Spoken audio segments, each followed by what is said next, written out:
Stay tuned for the Joan Quinn Profiles. Joan served the state of California as a member on the Arts Council and on the Film Commission. She was formerly on the Architectural Commission and fulfilled 2 terms on the Fine Arts Commission for the city of Beverly Hills. As an editor for Andy Warhol's Interview magazine, Condé Nast Publications, and the Hearst Corporation, Joan covered the world of fashion, the mysteries of food, the excitement of theater, and the international art scene. She continues to find people who are on the cutting edge of their professions. Here's Joan Agajanian Quinn. Hi, I'm Joan Quinn, and welcome to the Joan Quinn Profiles. We're taping here at the Hollywood Museum, and it's in the famous historic Max Factor building on Highland Avenue in the heart of Hollywood.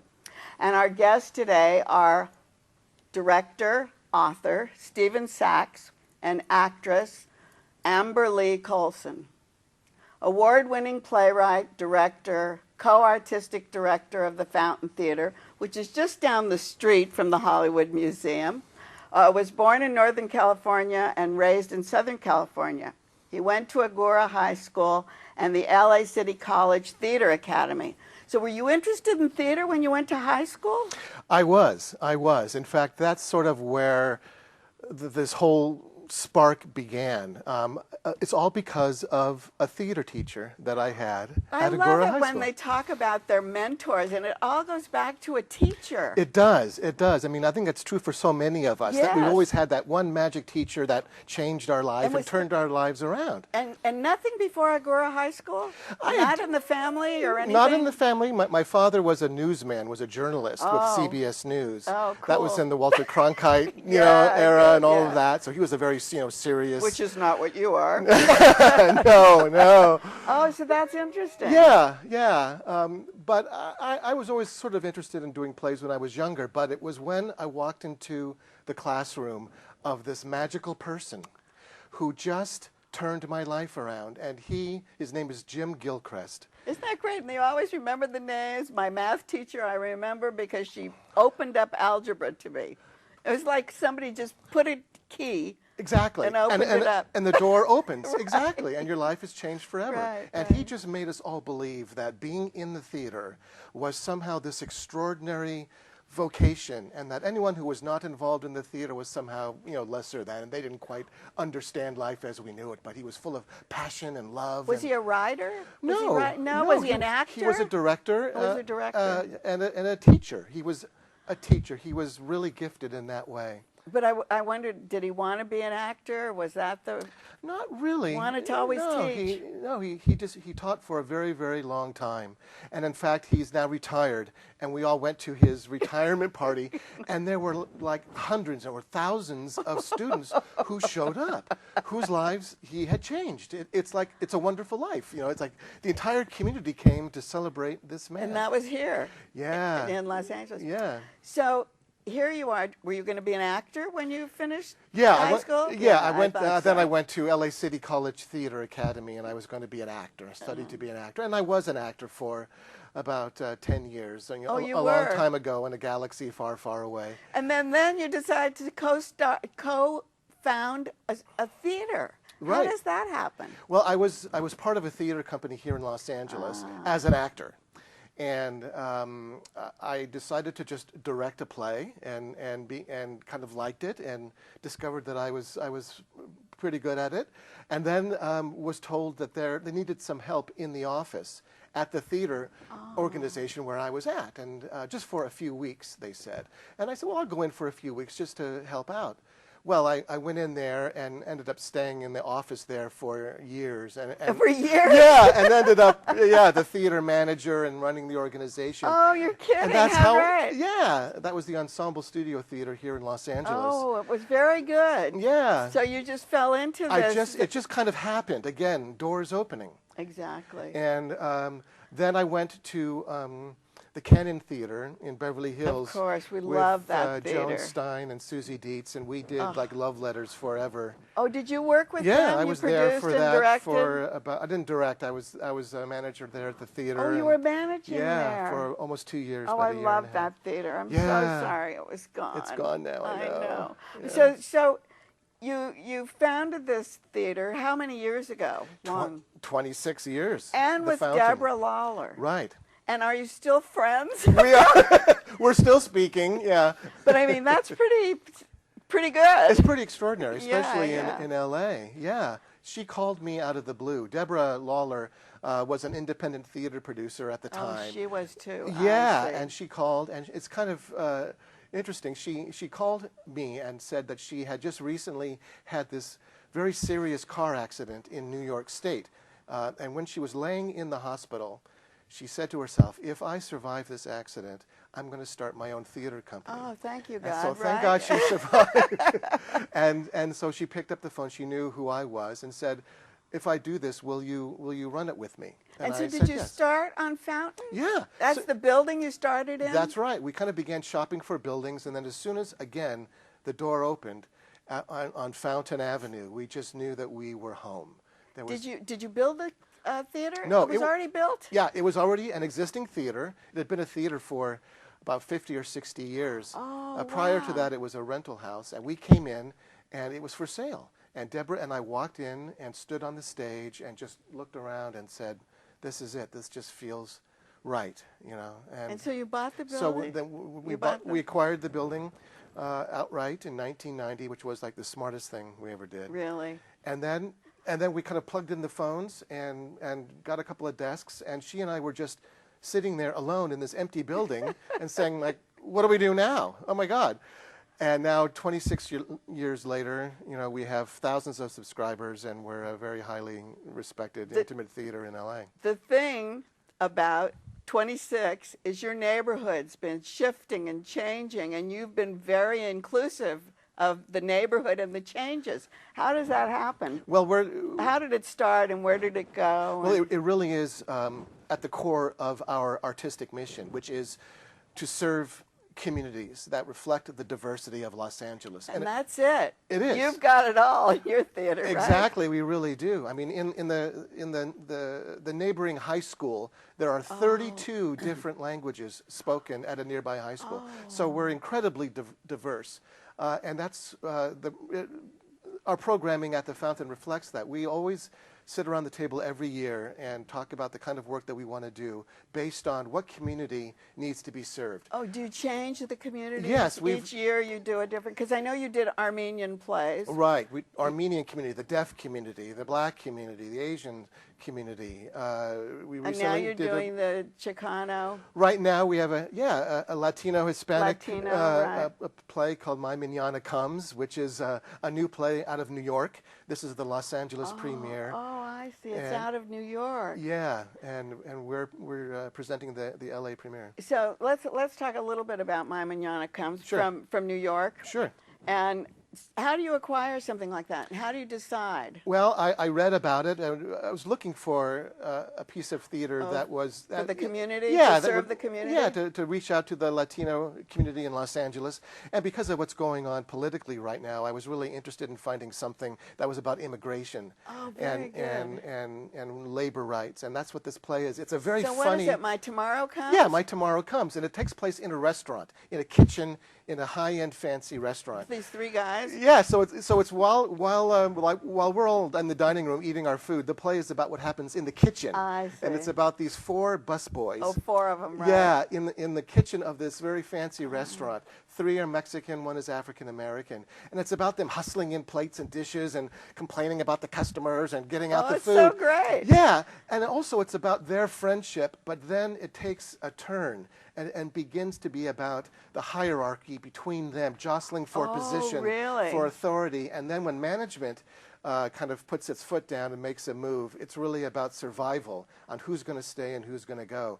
And so it starts very funny, and takes a very serious turn and makes a very important point. Who wrote it? Her name is Elizabeth Irwin, and she's sort of an up-and-coming female playwright. And then do you cast it here, or Yeah. do you get the cast from New York? No, we cast it all with local Los Angeles actors. And you have plays from the Fountain that have gone to different places. Is there a circle in the theater, or is there owners or producers that trade shows back and forth? Like you're getting My Mañana Comes. Would you send something to that theater? Possibly. Actually, My Mañana Comes was produced recently down in San Diego.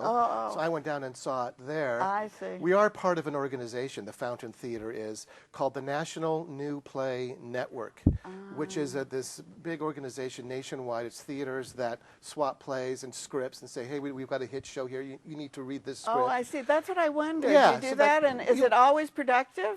It often is. It often is? is. Yeah, we link up multiple productions where a play will start in New York, come to Los Angeles. Oh, you do that Sometimes, too? Yeah. yes.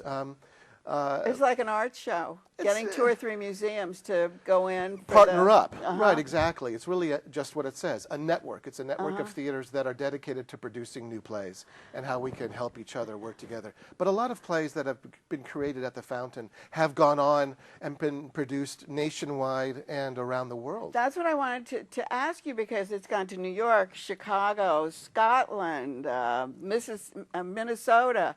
And how do those people find you? The same way?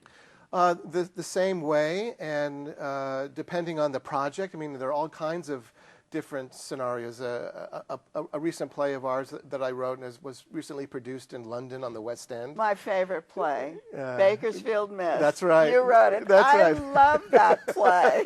and I saw it here, and I interviewed the people who were in it, Jenny and Nick. Nick. All it. But then you had this really super cast in London, Kathleen Turner and Ian McDermott.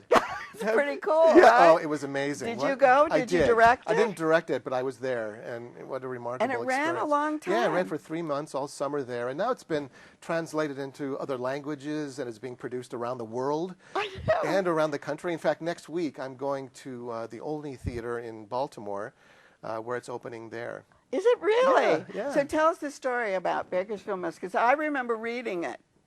Yeah, it's based on a true story. It's about this real woman who... This real woman. This actual woman who's kind of this eccentric, wacky lady who was kind of a dumpster diver in a thrift store woman who lived in a trailer park, and she came upon a painting in a thrift store, which she bought for $3 as a joke, and then became convinced that it was actually a masterpiece by Jackson Pollock worth millions of dollars. And of course the art world said, you're crazy, it's not at all. But she was determined that it was real.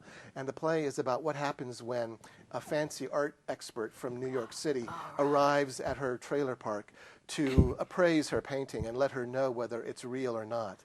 And it's really a very funny... It just breaks down into so many layers. Exactly. Because she makes him lose his heirs, doesn't she? Exactly. Yeah. And he comes down to... Right. I mean, there are two people from complete opposite ends of the social and economic universe coming together. Right. How did you write it? How long did it take you to write it? I guess about 2 years, off and on. Oh, it was. Yeah. And then we developed it at the Fountain, and it opened there. It was very successful and ran for almost 7 months. And then you're going to open with my friend Karen Kardashian, Baby Doll. Right. Tell us quickly about that. Well, this is really, really exciting. I mean, this is like going to the premiere of a new play by Tennessee Williams. Baby Doll, you may remember, was this very taboo-shattering, controversial film. Yeah, back in the late 1950s. Yeah, by Tennessee Williams. It was a movie. And so what happened is now, more than 40 years later, for the first time, it's been turned into a play. And it was originally done at the McCarter Theater in Princeton by Emily Mann, who runs the McCarter. So does she rewrite it? Who Yes. Oh, she adapted it with another gentleman and turned Tennessee's script into a play. I see. And it opened there just recently and did very well. It's a very steamy, risque piece. So what part would Karen be playing? She's playing an older woman who is her aunt. The story of the play, it's only 4 characters. The story of the movie and the play is about this young woman, this young girl who's called Baby Doll, and she's about to turn 20 years old. And she's married to this kind of older guy, and the arrangement of their marriage is that he cannot touch her until she turns 20. Thank you, Stephen. So we'll all have to come and see that. And don't go away. We have the founder of Little Lee Pictures on next, and her name is Amberlee Colson.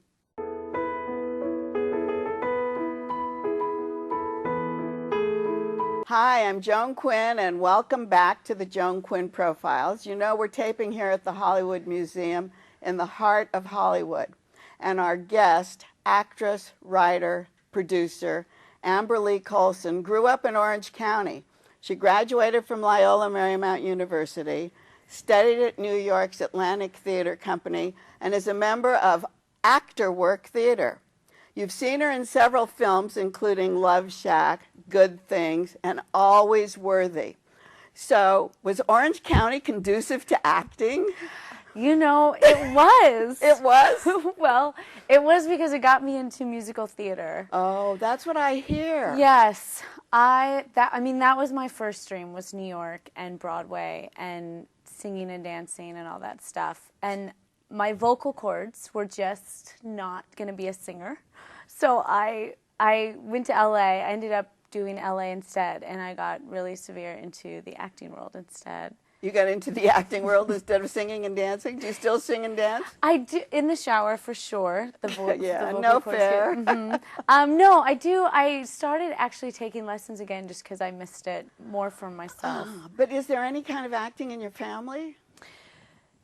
No. Nothing. I'm the beginning. Oh, well, that's good.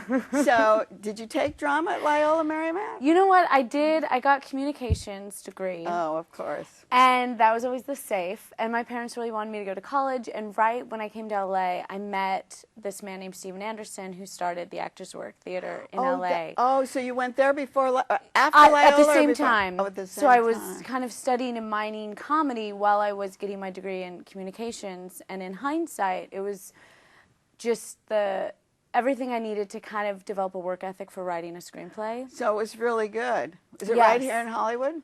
Actors Work? Yeah. Oh, yeah. But I meant going to school and getting a communications degree. I had to write so much, and I didn't know. And so just the work ethic of writing. Could you use any of that writing when you were studying? I mean, no, with the no. acting? It was more just the discipline of being able to sit down and write. And So then how did you get to New York? so I was studying LA. I was starting to write a one-woman show at that time. And it was freaking me out to be on stage for 90 minutes by myself. I know, I always say, how can somebody do that? And they go, well, you're not an actor. We love to be there in front of the audience. Yeah, that's not me. No, I knew I needed to do it just as I needed to just go through that fear. So did it start here? So it started here. Steven Anderson was my acting coach at the time, and he was really into being proactive. And so he was the first person that said, go do what you want to do. Don't wait for someone to give you the perfect role and the perfect script. And so... so it was Big Hair? So it was called Big Hair. I don't know. I brought a little bit with me today. Your one-woman show. My one-woman show, which became the film Always Worthy. But so it was. I started writing it, and I took a break. I went to New York, and I studied at the Atlantic Theater Company. Mainly, Mariana Palka, who directed the film, and Jason Ritter had raved about just studying there, and they were in New York for school. So I just kind of immersed myself in there. So that was the connection all the way around to get to the film. But before we get to the film, let's talk about Big Hair. You did it at the Meta Theater. How long did it take you to write it? It took about, I improv'd a lot. I feel like I'm an actor first, so I improvised and I put it up, I workshopped it a lot, and I just would get either people are laughing or they're not laughing. It's working, it's not working. So I did that for probably 8 months, and then And where were those? In different theaters and homes? No, I mostly did it in the Valley at North Hollywood at a theater called The Secret Rose, and then I did a preview in April. We did the preview in 2010 for Big Hair, and I survived. So tell me about Big Hair. Let's start with that, because it was all about you. It was all, yeah. Write about what you know, right? Right. I fabricated a lot, but I definitely, the main character just embarrasses herself a lot, and I know you've seen the film, but the one-woman show had a very similar 90-minute arc. And then how did you find a director for it? So I was studying with Steven Anderson, who is the one I told you. Yeah, so he directed that show, and we worked together a lot in the workshopping phase. And the costuming for that? I did that. You did it. I did that. And the big hair? I wore a phony pony just like in the movie. So and her hair in the One Woman Show and in the film is sort of, you know, one of her masks that she wears. So we talk about Big Hair, and it's funny because when I introduced you, I said you've been in Love Shack, Good Things, Always Worthy, 2-word titles. Yeah, and good. Yeah. So I thought, those. like, why did it change? Big Hair, Big same Hair, thing. Always Worthy is the And then same. how did it change from Big Hair into Always Worthy, and what was the process? So I did the One Woman Show, and like I said, I really, as an actor, it was like on the bucket list, even though it terrified me. And it was so great to write. And then I got it just went over really well. I got a lot of good feedback, and all I wanted to do was make people laugh and cry in 90 minutes. I thought if I could do that, that would be a really good accomplishment. And you were the only one doing it, laughing and crying. No, I'm just kidding. Exactly. A lot of quiet audience. So I did that, and I got a lot of good feedback, and producers approached me, and just people would ask, like, have you thought of doing this as a film? And I had. I mean, that was like the dream, but I just didn't know where to begin, and luckily I had been watching at the same time. Mariana Palka, who directed Always Worthy, had made Good Dick, her first feature that was film. her first film, I see. I did do a movie called Good Things. Good Dick, yeah, another Good one Dick. too. With Jason Ritter, yeah.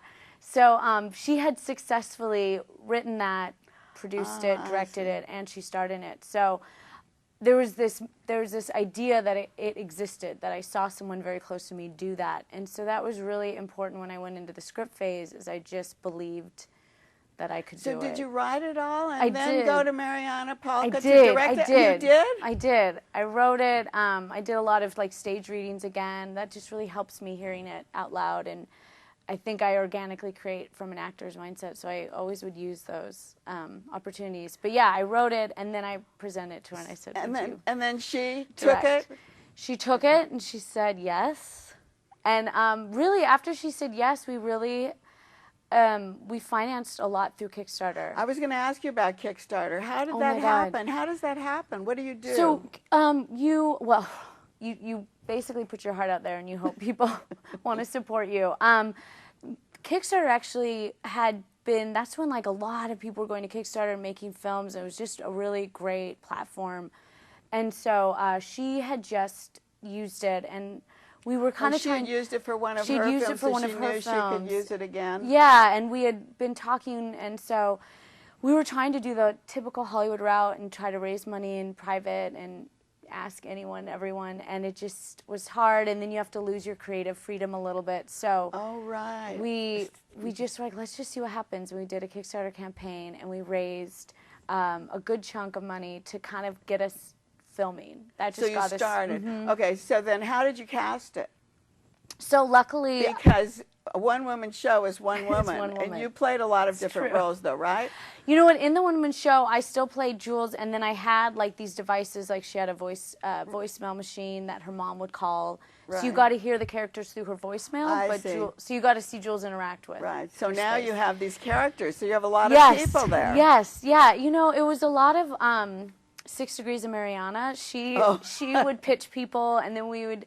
And then we would just reach out to people, and then their agents would recommend someone else, and it kind of was this very wonderful family that came together. And because they knew there was no money. They knew there was no money. It was a lot of hugs, a lot of thank yous. No, it was huge. It was, everyone really came on board. Just so the cast came about. Tell us the cast, because it's a great cast. It's a great cast, and I need to start with Sarah Lynn, who you met. Sarah Lynn Critchlow and Mitch Yapko produced the film, and they just were the engine the whole So time. how did they come on board? Does Mariana find them? So they both worked on Good Dick. We all did Good Dick Oh, together. I see, Yeah. I see. So we reached out to Sarah Lynn, and she knew Mitch, and we were like, oh yeah, Mitch from Good Dick. So we all came together, and Sarah Lynn had just done. We're all such a family affair. Sarah Lynn had just done her own directorial debut for a film called Pantsuits that Mitch was on. So we all just kept staying together, and it was great. We have Jason Ritter in the film. Lucas Haas plays. Where did Lucas come from? Lucas came from Rain. Rain Phoenix jumped on board and was a huge. She's such an advocate for women, and she was like, let me talk to my friend Lucas. And so it really everyone. Because it is a woman's oriented play. So that's why I'm trying to get to the women, except for Lucas and Jason. Lucas and Jason and Eric Edelstein. And then we have Nancy Morgan as my mom, and Mariana's in the film as well. She has a great cameo. We also have Jillian Zinser and Robin Kruger and Sue-Ann Spoke. And then Mariana directed it, so it's a female. So a woman director, and our DP, which Vanessa is great. Manulis, was a female. And we had And the editor. And the editor, yeah, Marissa. And we had like our makeup department and our production designer. So I mean, it was just great. You would have won. Yeah, the men were in good company on this. And how did they like that? We had good men, so they know how to pick good women, so they liked us around. They were very supportive. They were I know. very I heard it. supportive. So then, once it gets made, how long did it take? We were good. I mean, we finished shooting and we screened it at the Newport Beach Film Festival exactly a year after. Wow. Yeah. And it took how many days? Because you were on location. 15. Only 15. 15 days. And you didn't have any. No permits, but they were. But we had permits. Did you have some permits? Yeah. Where did you film? So we mostly did. We did one day in the OC. Yeah. Bringing back the Orange County. One of my girlfriends is a nurse, and she got us a hospital space. I mean, it was The hospital was the hospital was great, right? And what'd you do? Just rush in and rush out? Yes, we did it in one day. We got everything done in one day. And then we were mostly in like West Los Angeles. We did a great. Oh, you would appreciate America Martin. Oh, you know her work. Oh yeah. We went to her studio. That's where Jules' mom's. Jules' so you mom's used an her artist. studio. We used her studio, so we were in Painter, right? We were there for a day, which felt like being a little bit like right here. Which is our painting Yeah. by Nelson Loskamp. Oh. Another kind of family affair. Great. He's been in our family for a long time. But it started winning awards. You started going to festivals. Yes. We Newport Beach was our premiere, our world premiere, and we got a standing ovation, which was so nice because we hadn't shown anyone. We had all watched the film so many times, like the editor. We were all like, we were just talking like. We knew all the lines. So you just lose if it has whatever it is. And then so we screened it at Newport, and it was such a warm welcome. And they gave us an extra screening. We got like Outstanding Achievement Award at that festival. And so that's how you started. Yeah, Now you need it out, right? Well, it's out on iTunes. Oh, it is. Okay. So go see it on iTunes. Have you done any theater other than that? Other than my one-woman show, no. And I think that I love that you started to talk about the piece you wore in your hair, but it is so horrible. Talk about it a little bit. Horrible. It is pretty horrible. It's horrible. It's because horrible. it's like you just plopped a hat on, but it's hair. No, it's hair. Where'd you get that?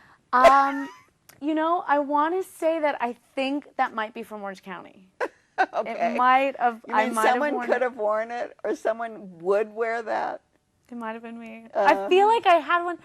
Yeah, hair pieces. But the phony pony. It was always. I wanted Jules to. The main character of the film is called. Her name's Jules, and she hides a lot. Like she has all her masks because the movie's really about her finding herself and being true to herself.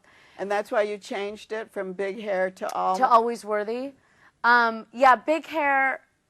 Yeah, Always Worthy, I think, hit a little bit more of some of like the notes that that happen at the end of the film. Always Worthy, and I was going like almost worthy. She's almost. She's so close, but she's just she keeps missing the boat. Okay, so we heard about the hair. We heard about Always Always. Always. Always. You're always worthy. Always. Always worthy. You just have to figure it Amberlee, out. thank you so much. You thank were just so great much. on the screen. Thanks for being with us. Thank you. And thanks for being with us today. Write to JAQUINN1 at AOL.com. See you next time.